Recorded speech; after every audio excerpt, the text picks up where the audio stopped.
News 18 বাংলায় স্বাগত। News room live নিয়ে আপনাদের সঙ্গে রয়েছে আমি শর্মিষ্ঠা। আজ সকাল থেকে আমরা হাওড়ার ছবি, হালিশহরের ছবি দেখেছি এবং হালিশহরে বিজেপির বুথ সভাপতির মৃত্যুকে কেন্দ্র করে বেশ কিছু বিক্ষিপ্ত অশান্তির ছবিও ধরা পড়ে। সেই সমস্ত কিছু দেখাবো। তবে এই ঘটনায়, বিজেপির বুথ সভাপতি খুনের ঘটনায় 3 জনকে ইতিমধ্যেই গ্রেপ্তার করা হয়েছে। গতকাল রাতে কাঁচরাপাড়া পরিত্যক্ত রেল কোয়ার্টার থেকে তাদেরকে গ্রেপ্তার করা হয় এবং এই 3 জনেরই নাম রয়েছে এফআইআরে।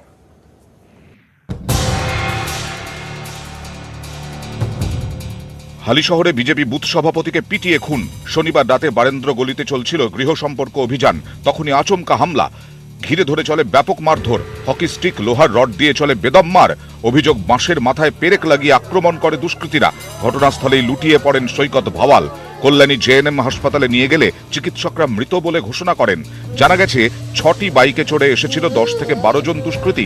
কাজ হাসিল করেই চম্পট দেয় তারা। এই জায়গাটিতে এখনো পর্যন্ত আমার ক্যামেরা পার্সন অভিজিৎকে একবার বলবো যে এখানে এখনো পর্যন্ত রক্তের স্টেন পড়ে রয়েছে, এখনো লালচে দাগ রয়েছে।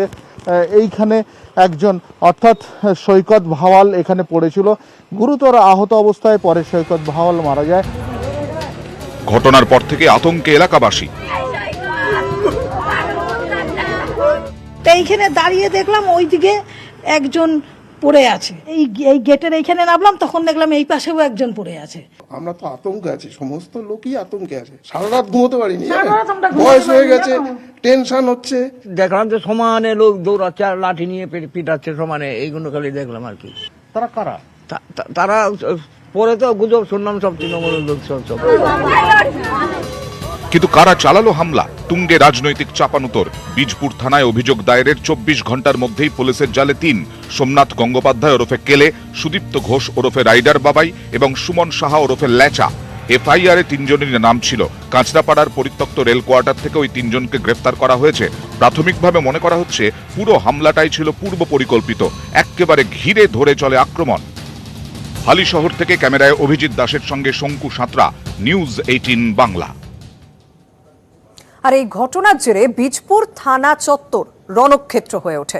বিজেপির কর্মী সমর্থকরা বীজপুর থানা ঘেরাও করে বিক্ষোভ দেখাতে থাকেন।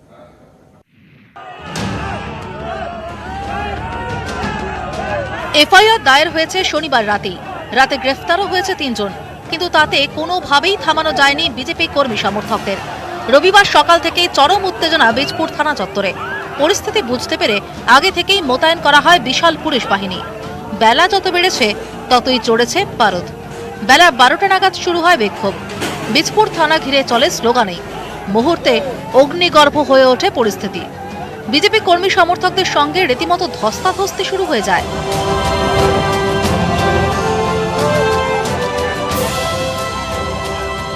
পুলিশ প্রশাসন, বীজপুর পুলিশ প্রশাসনের মদতে যেসব গুন্ডারা ওখানে ছুটে বেড়াচ্ছে, ওখানে যারা যারা বিজেপি কর্মীদের প্রতিনিয়ত মারছে, তারা পরিকল্পিতভাবে আমাদের 6 জন কর্মীকে আজকে মৃত্যু সজায়, 1 জন কর্মী আমাদের কালকেই মারা গেছেন। এর জন্য সম্পূর্ণ দায়ী বীজপুর পুলিশ প্রশাসন। ওদের পায়ের তলার মাটি সরে গেছে, ওরা নিজেরা উপলব্ধি করতে পারছে যে আমরা আর পশ্চিমবঙ্গের মানুষ এদের সমর্থন করবে না। আর তার জন্যই এরা যে ক্ষমতাসীন দল হিসাবে যে শেষ কামড় দিতে চায় সেটা দিচ্ছে, যে সন্ত্রাস সৃষ্টি করে পশ্চিমবঙ্গে যাতে ভীতিগ্রস্ত করতে পারে। কিন্তু এরা ভুলে গেছে যে দলটা শ্যামাপ্রসাদ মুখার্জির দল।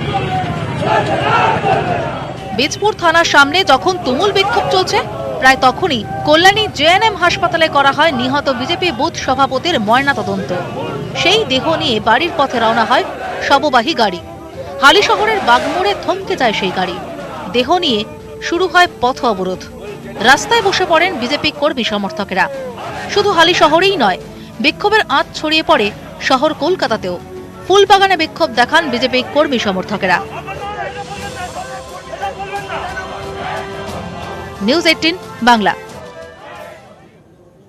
আর এদিকে হালিশহরে বিজেপির বুথ সভাপতির খুন ঘিরে অল আউট আক্রমণে বিজেপি।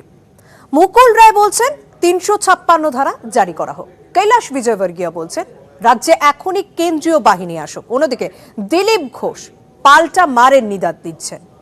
তৃণমূল অবশ্য বলছে এই খুন অরাজনৈতিক কারণে।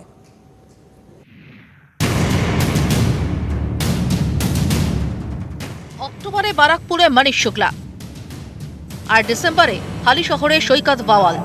একুশের আগে কি ক্রমশ রণক্ষেত্র হয়ে উঠছে বারাকপুর শিল্পাঞ্চল?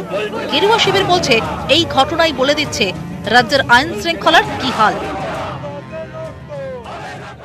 একটা তরতাজা যুবক সে বাড়ি থেকে বেরিয়ে যাচ্ছে, বাড়ির লোক বলছে কোথায় যাচ্ছ, বলছে আমাদের পার্টির হয়ে কিছু লিফলেট বিলি করছে।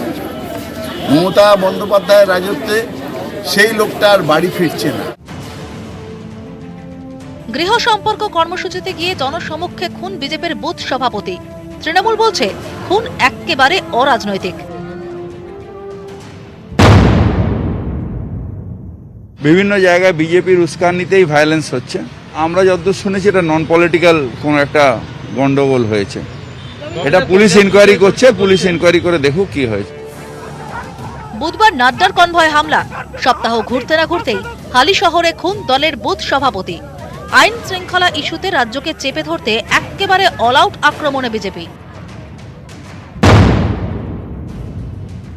और हम चुनाव आयोग से प्रार्थना करेंगे कि लोग निर्भीकता से वोट डाल सकें और ये आतंक और हिंसा की राजनीति समाप्त हो, इसके लिए अभी से सेंट्रल फोर्स डिप्लॉयड करें। এই খুন খারাপের একটা সীমা আছে। আমি বলে দিচ্ছি ডিসেম্বরের পর থেকে এর উল্টো মার শুরু হবে। আমি মনে করি পশ্চিম বাংলায় গণতন্ত্র ফেরাতে হলে এক্ষুনি পশ্চিম বাংলায় 356 লাগু করা উচিত।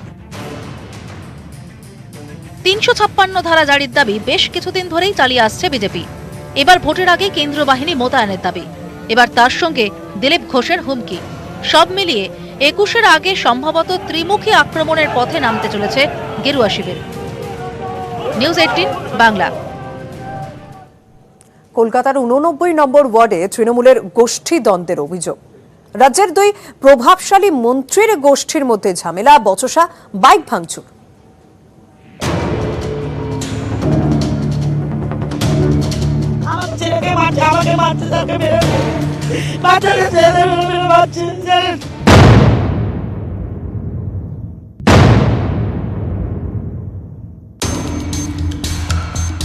শাসক দলে গোষ্ঠীদ্বন্দ্বে শনিবার রাত থেকে উত্তপ্ত হয়ে উঠল 89 নম্বর ওয়ার্ডের গোবিন্দ ব্যানার্জি লেন। সাবির নামে এক তৃণমূল নেতার বিরুদ্ধে ভাঙচুর চালানোর অভিযোগ, যিনি এলাকার এক প্রভাবশালী মন্ত্রীর অনুগামী বলে পরিচিত। এমনকি যারা অভিযোগ করছেন তারাও অপর এক মন্ত্রীর অনুগামী।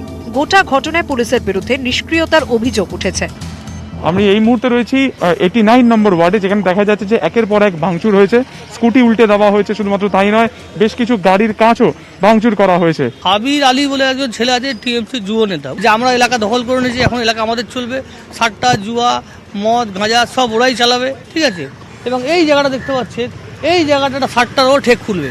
পুলিশ ঘটনাস্থলে আসে, পুলিশ চলে যাওয়ার পর ফের রাতে আরো এক দফাতে গন্ডগোল বাড়ে। আমাকে ফেলে এখানে মারছে, আমার ছেলেকে আমি এখন ধরছি, আমাকে ছেলেকে মারছে, আমাকে মারছে, সবকে ফেলে গেছে।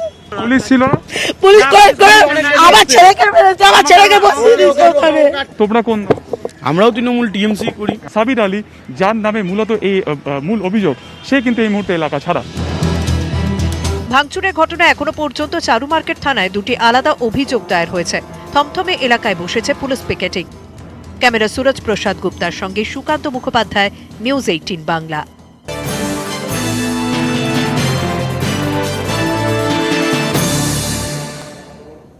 কৃষক আন্দোলনে অবরুদ্ধ দিল্লি। কেন্দ্রের দাবি, এই কৃষক আন্দোলনের রাশ এখন কৃষক সংগঠনগুলির হাতে নেই, মাওবাদী খালিস্তানিদের হাতে এই আন্দোলনের রাশ। আর এরই মধ্যে ওয়াশিংটনে গান্ধী মূর্তিতে কালি লেপা হলো।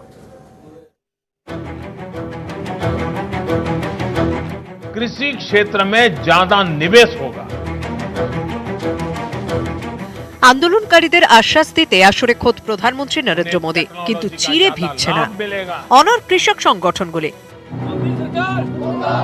किसान तो ये चाहता है कि ये पूरी तरह रद्द हो, पूरी तरह वापस लिए जाएं। किसान तो कहता कि हम फायदे लेना ही नहीं है, तो आप क्यों दे रहे हैं?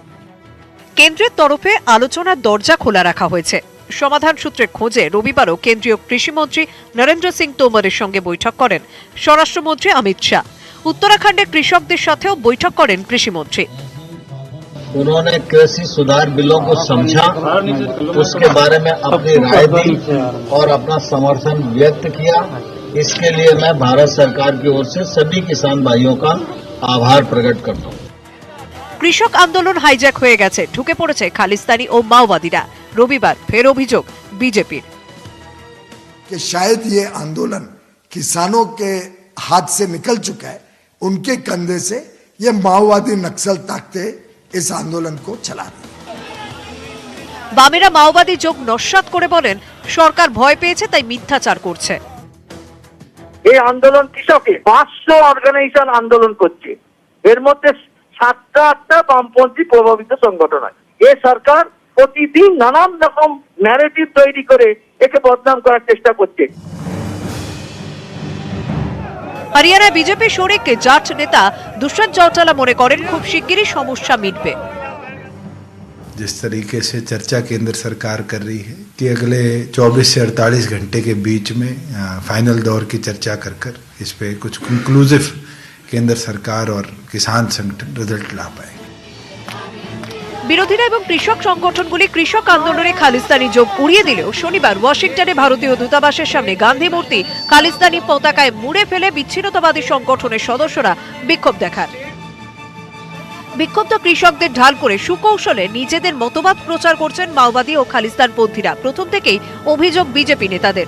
বিরোধীরা অস্বীকার করলেও গান্ধী মূর্তি অবমাননার ঘটনার পরে কৃষক বিক্ষোভের সঙ্গে আবারও নাম জড়িয়ে গেল বিচ্ছিন্নতাবাদী খালিস্তানিদের। নিউজ 18 বাংলা। এবার বর্ধমানে কেষ্টদার চায়ের দোকানে নিয়ে যাব, যেখানে গরম ধোঁয়া ওঠা চায়ের কাপ আর সঙ্গী নতুন অতিথি।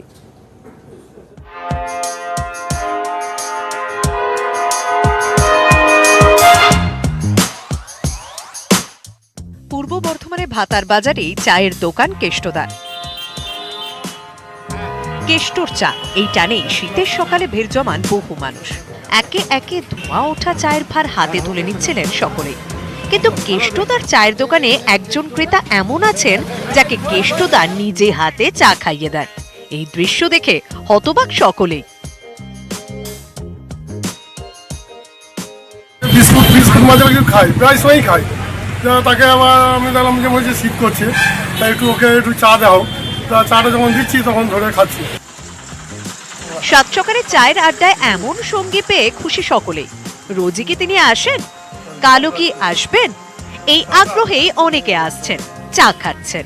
আর কেষ্টদা মুচকি হেসে বলছেন বজরংবলীর আশীর্বাদে বিক্রিটাও অনেক বেড়ে গেল। ক্যামেরা সন্দীপ পালের সঙ্গে শরদিন্দু ঘোষ, নিউজ 18 বাংলা, পূর্ব বর্ধমান।